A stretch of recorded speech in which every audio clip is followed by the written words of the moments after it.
एक बार फिर स्वागत है आप सभी का दोस्तों। आज आपको मैं उस क्वेश्चन को सॉल्व करने जा रहा हूं जो कि आपके सेटअप परीक्षा में पूछा गया है। तो इसमें कुछ जगहों पे सेटअप परीक्षा हो गया, कुछ जगहों पे नहीं हुआ, बचा हुआ। तो क्वेश्चन जो भी बच्चे अगले संडे को सेटअप परीक्षा में हिंदी का टेस्ट देने वाले हैं वो बच्चे इस पूरा को देख ले। यही हूबहू आने वाला क्वेश्चन है, यही 100 में 100 आएगा और आप छाप दोगे। पूरा का पूरा क्वेश्चन ऐसा मैं क्लियर करने वाला हूँ। आप चैनल पर नए हो तो चैनल को सब्सक्राइब कर लो और बेल आइकन दबा लोगे। देखो ये क्वेश्चन आप देख सकते हो यहाँ पर कि आपका क्या है, 106 चल रहा है आपका विषय।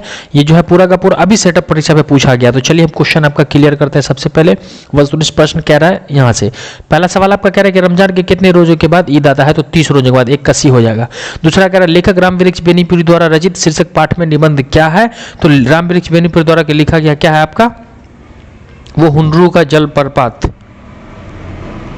क्या आपका दूसरा लेखक रामवृक्ष बेनीपुरी द्वारा रचित पाठ निम्न में से कौन सी है? तो ये आपका बाल गोविंद भगत लिखा रामवृक्ष बेनीपुरी ने। कौन सा? बाल गोविंद भगत। अगला क्वेश्चन देख, अगला 3 नंबर का दीनबंधु निराला शीर्षक पाठ साहित्य की कौन सी विधा है? तो ये निबंध है आपका, 3 का ए हो गया। अगला सवाल नंबर 4 का रांची से हुनरू की दूरी कितनी मील है? तो 27 मील, बी हो गया आपका, 4 का बी। 5 कह रहा है हुनरू का जलप्रपात शीर्षक पाठ में रांची से चलने वाले मुसाफिर को हुनरू का झरना पहुंचने तक क्या मिलते हैं? तो 5 का आपका हो जाएगा सी, सुंदर मैदान मिलते हैं उन्हें। सवाल नंबर 6 कह रहा है गोदी में पिया हुआ चमक उठे सखिया चिहाक उठे न संगीत कौन गा रहे थे? तो ये आपका जो है बाल गोविंद भगत गा रहे थे, डी हो जाएगा। 7 कह रहा है हुनरू का झरना के एक ओर का जंगल रांची में है और दूसरी ओर का, तो दूसरी ओर का आपका हजारी बाग में है। 7 का बी हो जाए, 7 का ए हो जाएगा हजारी बाग। अगला 8 कह रहा है आपका नर की अरु नल नीर की गति एको करी जो, यह पंक्ति किस कविता से ली गई है? तो यह बिहारी के दोहे से लिया गया। 8 का बी हो जाएगा आपका। अगला कह रहा है ईदगाह शीर्षक पाठ में हामिद की दादी का क्या नाम होता है? तो हामिद की दादी का नाम अमीना। 9 का आपका सी हो जाएगा, हामिद की दादी का नाम अमीना होता है। ये सवाल तो आपको इजीली याद ही होगा। तो आपका हो जाएगा ईर्ष्या। ईर्ष्या की बेटी का नाम निंदा है, तो ये माँ हो जाएगा। ठीक है। ईर्ष्या से बचने का उपाय क्या है? 11 का ए हो जाएगा, मानसिक अनुशासन है ईर्ष्या से बचने का उपाय। अगला है विक्रमशिला विश्वविद्यालय के प्रांगण में कितने महाविद्यालय थे? तो यहाँ 6 महाविद्यालय थे। 13 का दीदी की डायरी शीर्षक पाठ में दीदी किस सहेली की शादी थी? तो दीदी की किस सहेली की शादी थी? तो नीलू की शादी होने वाली होती है। किसकी? नीलू की शादी होने। 13 का आपका सी हो जाएगा। अगला आपका 14 कह रहा है दीदी की डायरी शीर्षक पाठ में कक्षा में चुपचाप कौन बैठी होती है? तो मंजू चुपचाप बैठी होती है। 14 का डी हो जाएगा आपका। सवाल नंबर 15 कह रहा है बाल मजदूरी की समस्या का वर्णन किस शीर्षक पाठ में किया गया है? तो खेमा में बाल मजदूरी है।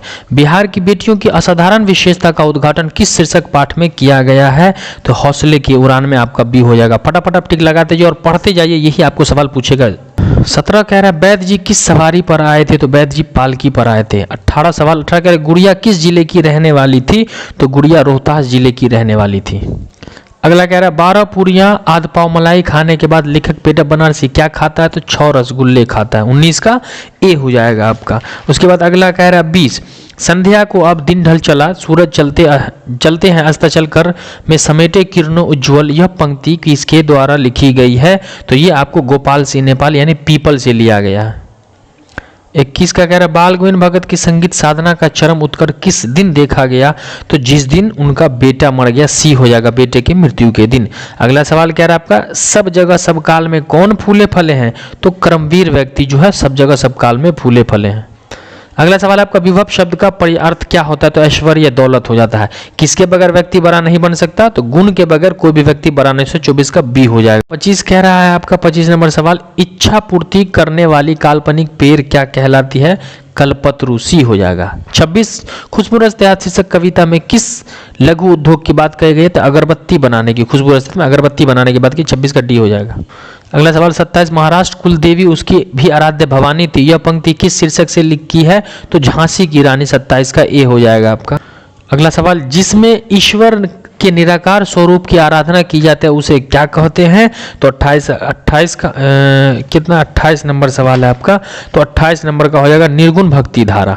निर्गुण भक्ति धारा हो जाएगा। अगला कह रहा है किसने तिब्बत में बौद्ध धर्म का प्रचार प्रसार किया था? तो अतिश दीपंकर। 29 का सी हो जाएगा, अतिश दीपंकर। अगला 30 कह रहा है दीदी की डायरी शीर्षक पाठ में किसके अभिनय को सभी ने सराहा था? तो दीदी के अभिनय को डी हो जाएगा। विक्रमशिला विश्वविद्यालय का आविर्भाव किस राजा के संरक्षण में हुआ था? तो राजा धर्मपाल पाल वंश का राजा था। 31 का ए हो जाएगा आपका। 32 कह रहा है विक्रमशिला विश्वविद्यालय किस नदी सदी तक पूर्व एशिया उत्कृष्ट शिक्षा केंद्र बन चुका था, तो 10वीं 11वीं शताब्दी तक बी हो जाएगा। अगला कह रहा है ईर्ष्या का संबंध किससे होता है, तो ईर्ष्या का संबंध प्रतिद्वंदियों से होता है, 33 का सी हो जाएगा आपका। अगला सवाल है खेमा शीर्षक पाठ में जलते पैरों पर पानी गिरने से किसको क्षणिक तसल्ली मिलती थी, तो खेमा खुद को मिलती थी, खेमा को मिलती थी। जलते पैरों पर बेचारे के पाँव में चप्पल नहीं था तो उसको तसल्ली मिल जाती थी। जैनब खानम के पिता का क्या नाम था, तो मोहम्मद मंसूर था जैनब खानम के नाम पिता का नाम। अगला सवाल है अपने गांव के मध्य विद्यालय में प्रधानाध्यापक का पद किसने स्वीकार कर लिया था, तो कर्पूरी ठाकुर ने स्वीकार कर लिया था। कर्पूरी ठाकुर को कब गिरफ्तार किया गया था, तो उन्हें 23 अक्टूबर 1943 को। 37 का सी हो जाएगा आपका। 38 कह रहा है शिव से मिली तो भवानी थी, शिव से मिली झांसी की रानी का शिव से मिली भवानी थी, तो ये झांसी की रानी का आप पढ़ते हो तो आपको चैप्टर पूरा याद आ जाता होगा, तो किस चैप्टर से है ये से लिया गया, कहाँ से, सुदामा चरित्र से लिया गया। पगा शब्द का अर्थ क्या होता है, तो पगा का अर्थ पगड़ी हो जाता है। क्या हो जाता है, पगा का पगड़ी हो जाता है, तो पगा का क्या हो गया आपका, पगड़ी हो गया। अगला कह रहा है वीर शिवाजी की गाथाएं किसको याद थी जवानी, तो रानी लक्ष्मीबाई को। 42 कह रहा है कलकत्ता छोड़ने के बाद दीनबंधु निराला कहाँ रहे, तो वो पंजाब में रहे। आई थिंक वो पंजाब में ही रहे थे, इसमें श्योर नहीं हूं मैं, लेकिन वो पंजाब में ही रहे थे। 43 नंबर सवाल है चमक उठी सन 57 में वह तलवार पुरानी थी किस शीर्षक कविता की पंक्ति है, तो ये झांसी की रानी से ली गई है। अगला कह रहा है लेखक रामधारी सिंह दिनकर ने ईर्ष्या को क्या कहा है, तो ईर्ष्या को उन्होंने अनोखा वरदान कहा है। 44 का बी हो जाएगा। अगला 45 कह रहा है आपका लेखक प्रेमचंद लिखित कहानी है, प्रेमचंद ने क्या लिखा है, तो ईदगाह। 45 का सी। नेपोलियन भी स्पर्धा करता था किससे, तो नेपोलियन सीजर से स्पर्धा करता था। डी हो जाएगा। अगला सवाल कर रहा है पराधीन शब्द का क्या अर्थ होता है, तो दूसरों के अधीन। 47 का ए हो जाएगा पराधीन का, दूसरों के अधीन। 48 कवि शंकर शरण कहते हैं कि जिस प्रकार धरती के गर्भ में ही आग तथा भूकंप छिपा है होता है, उसी प्रकार हमारे दिल में भी भूख धधकती है खाली स्थान तो अन्य की, तो स्वराज की। क्या स्वराज की, तो 48 का बी हो जाएगा। 49 कह रहा है जो कि हंस हंस के चबा लेते हैं लोहे का चना है, कठिन कुछ भी नहीं जिनके ही जी में यह ठना। यह पंक्ति किस शीर्षक से ली गई है, तो यह कर्मवीर से लिया गया। 49 का सी हो जाएगा कर्मवीर। 49 कह रहा बिहारी के दोहे शीर्षक कविता में कहा गया है कि विपत्ति या दुख की घड़ी में व्यक्ति को हताश या निराश नहीं होना चाहिए। डी हो जाएगा 50 का डी। अगला कह रहा है आपको इल्म शब्द का अर्थ क्या होता है, तो इल्म का शिक्षा हो जाएगा। 51 का ए। 52 कह रहा मैं कहता हूँ जागत रही तू रहता है सोई रे, मैं कहता निर्मोही रही तू जागत है तू रहता है मोही रे। यह शीर्षक कविता किसकी है, तो ये कबीर के पद से है, कबीरदास ने लिखा है, ये कबीर के पद की कबीरदास। अगला कह रहा गोपाल सिंह नेपाली रचित कविता निम्न में से कौन है, तो गोपाल सिंह नेपाली ने पीपल लिखा, पीपल गोपाल सिंह नेपाली। अगला कह रहा रानी गई सिरहार चिता अब उसकी दिव्य सवारी थी, यह कविता किस पंक्ति की है, तो यह कविता वो झांसी की रानी के बारे में कहा जा रहा है। 54 का डी हो जाएगा आपका। अब यहाँ से आपका व्याकरण शुरू हो रहा है 55 से। दौ का उच्चारण स्थान क्या हो जाएगा, दौ का दंत हो जाएगा। तलब श मूर्धन स दंत स हो कौन सा व्यंजन में आ जाता है, तो ये उष्म व्यंजन में आ जाता है। उसके बाद अगला सवाल, अगला कह रहा है शयन शब्द का संधि विच्छेद क्या हो जाएगा, तो शयन का से जोड़ अन संधि विच्छेद हो जाएगा। 57 का सी। निम्न में शुद्ध कौन सा वाक्य है, तो शुद्ध आपका उपर्युक्त शुद्ध वाक्य है। अगला कह रहा है गया शहर का नाम है कौन सा संज्ञा, तो गया जो है वो व्यक्तिवाचक संज्ञा होगा, व्यक्तिवाचक। अगला 60 कह रहा है निराश शब्द कौन सा लिंग है, तो निराश स्त्रीलिंग है। 61 कह रहा है नासिक शब्द है, तो नासिक आपका तद्भव शब्द है, नासिका लिखा हुआ, नासिका तद्भव शब्द है आपका। अगला कह रहा है पेड़ से पत्ते गिरे यह किस कारक की उत्पत्ति है, तो ये आपको पता होगा कि अलग होने का बोध हो रहा है, अपादान कारक, अपादान से अलग। आयुष्मान शब्द का स्त्रीलिंग क्या हो जाएगा, तो आयुष्मती हो जाएगा। 63 का सी हो जाएगा आपका। अगला कह रहा है यह मेरा चचेरा भाई सुधीर है, यह किस सर्वनाम का उदाहरण है, तो यह संबंधवाचक है। जाति शब्द का विशेषण क्या हो जाएगा, तो जाति का विशेषण जातीय हो जाएगा। 65 का ए। अगला है क्रिया के उस रूपांतर को जिससे उसके कार्य व्यापार समय उसकी अर्थपूर्ण अवस्था का बोध हो उसे क्या कहते हैं, तो उसको हम काल कहते हैं, काम का जिससे समय का पता चले। तो उत्पत्ति की दृष्टि शब्द के कितने भेद है, मैंने पढ़ाया आपको 4 है। 67 का 4 हो जाएगा सी।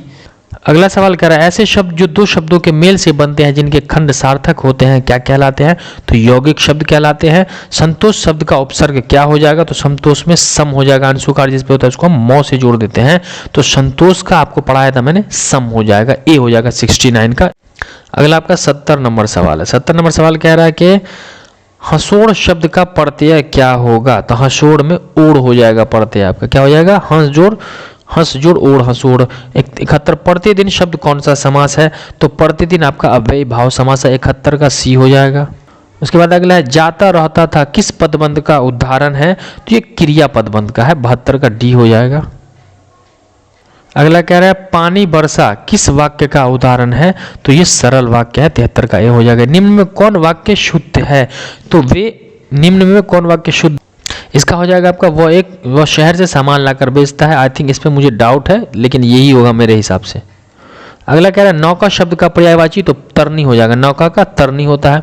उसके बाद आकाश शब्द का विलोम तो पाताल हो जाएगा, जो कि आकाश पाताल ये आपको अच्छे से पता होगा। अगला कह रहा है जिसकी 4 भुजाएं हों उसके लिए एक शब्द, तो उसको हम चतुर्भुज कहते हैं, 77 का सी। ईंट से ईंट बजाना मुहावरे का अर्थ क्या होता है, तो ईंट से ईंट बजाना आप भी कहते कसर न छोड़ना, मुंह पर जवाब देना पूरा, तो आपका 78 का जो है वो बी हो जाएगा। 79 कह रहा है न रहेगा बांस न बजेगी बांसुरी, इस लोकोक्ति का अर्थ क्या है, न कारण होगा न कार्य होगा, तो ए हो जाएगा। निम्न में शुद्ध अशुद्ध शब्द कौन सा है, तो निम्न में आपका अशुद्ध जो है वो मनहर हो जाएगा, अशुद्ध शब्द ये है। अगला 81 नंबर सवाल घर आंगन कौन सा समास है, तो घर आंगन ये आपका द्वंद्व समास है, क्योंकि मिलता जुलता जो तो उसे द्वंद्व कहते हैं। अगला सवाल है आपका जो पिता का हत्या कर चुका हो उसके लिए एक शब्द, तो हत्यारा तो होता है लेकिन पितृ हत्या होगा, हंतया होगा, यानी पिता की हत्या करने वाला आई थिंक, तो इसका मेरे हिसाब से सी हो जाएगा। इसका हत्यारा तो सभी होता है। ड़ का उच्चारण स्थान क्या होता है, तो ये मृदा से इसका स्थान निकलता है, 83 का आपका बी हो जाएगा। कह रहा है कि जिनके उच्चारण पूर्व अल्पा मात्रा में विशेष और जिनमें हकार जैसी ध्वनियां नहीं होती है उसे हम क्या बोलते हैं, तो उसे हम महाप्राण व्यंजन कहते हैं, तो उसे हम क्या बोलते हैं, महाप्राण व्यंजन। लेकिन फिर भी इसमें भी मुझे डाउट है, ये डी है, इसको मैं पढ़ाऊंगा इकट्ठे, आपको व्याकरण पढ़ाऊंगा तो उसमें क्लियर कर दूंगा, तो मुझे उसके बाद कह रहा है देवेश शब्द का संधि विच्छेद क्या हो जाएगा, तो देव जोर ईश हो जाएगा, देवीश, 85 का बी हो जाएगा आपका। अगला कह रहा है कुर्सी शब्द कौन सा संज्ञा है, तो कुर्सी आपका हो जाएगा जातिवाचक संज्ञा, कुर्सी जो है वो आपका जातिवाचक संज्ञा, पूरी जात का पता चलता है। यहाँ देखिए 87 में अक्षर शब्द कौन सा लिंग है, तो अक्षर आपका पुल्लिंग हो जाएगा, 87 का ये। 88 कह रहा है तनुज शब्द का स्त्रीलिंग क्या होगा, तो तनुज का तनुजा हो जाएगा स्त्रीलिंग, 88 का सी हो जाएगा आपका। 89 कह रहा है संज्ञा के जिस रूप से किसी वस्तु के अलग होने का भाव प्रकट होता है उसे हम क्या कहते हैं, तो उसे हम अपादान कारक कहते हैं, यानी अलग हो जाना, अपादान का मतलब से अलग होना।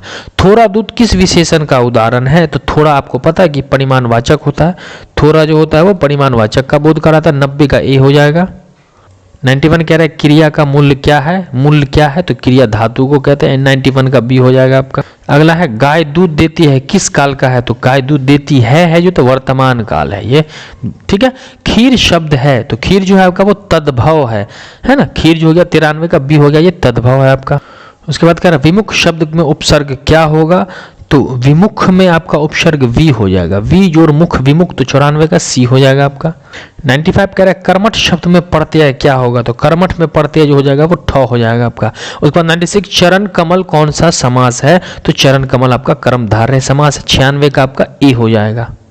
अगला कह रहा है महेश नदी में डूब गया किस पदबंध का उदाहरण है, तो महेश पानी में डूब गया ये विशेषण पदबंध है, डूब जाना विशेषण है। नूतन शब्द का विलोम क्या हो जाएगा, नूतन का पुरातन हो जाएगा, सी हो जाएगा, 98 का सी हो जाएगा आपका। अब अगला आपका 99 पक्षी का पर्यायवाची क्या हो जाएगा, विहग हो जाएगा पक्षी का, 99 का बी।